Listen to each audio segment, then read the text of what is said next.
মাইলস্টোনের আহত শিক্ষার্থীদের খোঁজ নিতে বার্ন ইনস্টিটিউটে প্রধান উপদেষ্টা। এনসিপি আপনাদের নতুন বাংলাদেশ উপহার দেবে বললেন নাহিদ ইসলাম। শাহজালালে যাত্রীর সঙ্গে ঢুকতে পারবেন দুজন, আজ থেকে কার্যকর। জুলাই সনদে খসড়া প্রস্তুত, রাজনৈতিক দলগুলোর কাছে পাঠানো হবে। আসসালামু আলাইকুম, বার্ড নিউজ 24-এ আপনাদের সবাইকে স্বাগত জানাচ্ছি। আমি নাইমা আক্তার কেয়া। এতক্ষণ দেখছিলেন সংবাদ শিরোনাম, এখন দেখবেন বিস্তারিত।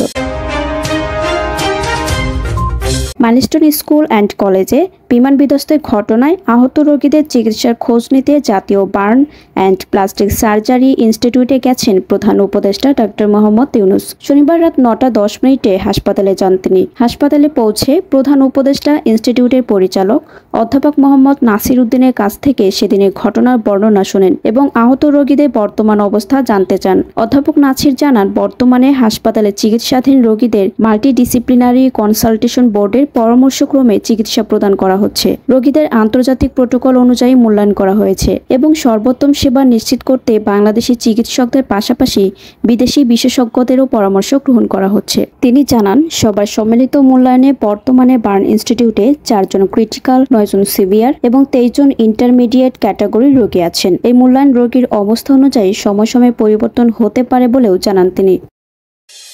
জাতীয় নাগরিক পার্টির এনসিপি আহ্বায়ক নাহিদ ইসলাম বলেছেন, বাংলাদেশে গণ অভ্যুত্থান হয়েছিল তরুণদের নেতৃত্বে।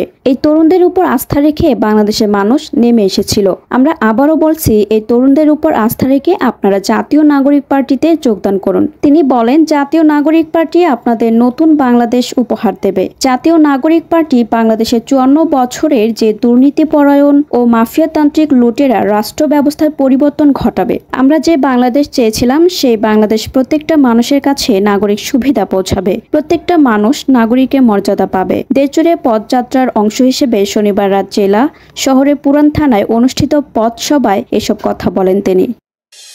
সম্প্রতি রাজধানীর হযরত শাহজালাল আন্তর্জাতিক বিমানবন্দর এলাকায় যাত্রীদের বিদায় বা স্বাগত জানাতে সর্বোচ্চ 2 জন প্রবেশ করতে পারবেন বলে নির্দেশনা জারি করে বিমানবন্দর কর্তৃপক্ষ।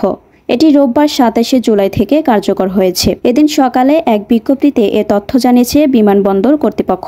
এতে বলা হয়, আজ রোববার হতে শাহজালাল আন্তর্জাতিক বিমানবন্দরে যাত্রীদের বিদায় ও স্বাগত জানাতে বিমানবন্দর এলাকার ডিপার্চার ড্রাইভওয়ে ও অ্যারাইভাল ক্যানোপিতে যাত্রীর সঙ্গে সর্বোচ্চ 2 জন ব্যক্তি প্রবেশ করতে পারবেন। যাত্রীদের যাতায়াত স্বাভাবিক রাখা, যানজট ও নিরাপত্তা নিশ্চিতে এই ব্যবস্থা গ্রহণ করা হয়েছে। এর আগে গত 24 জুলাই রাতে এক বার্তায় বিমানবন্দর কর্তৃপক্ষ এ সংক্রান্ত নির্দেশনা ঘোষণা দেয়।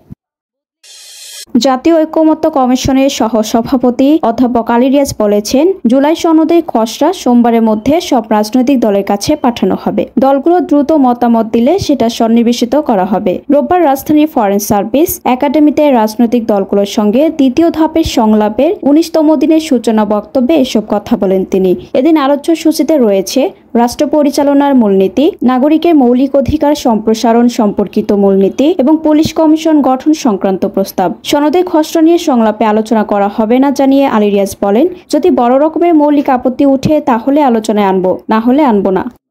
এতক্ষণ আমাদের সাথে থাকার জন্য আপনাদের সবাইকে ধন্যবাদ। পরবর্তী সংবাদ দেখার জন্য আমন্ত্রণ এবং সাবস্ক্রাইব করে বার্ড নিউজের পাশে থাকুন।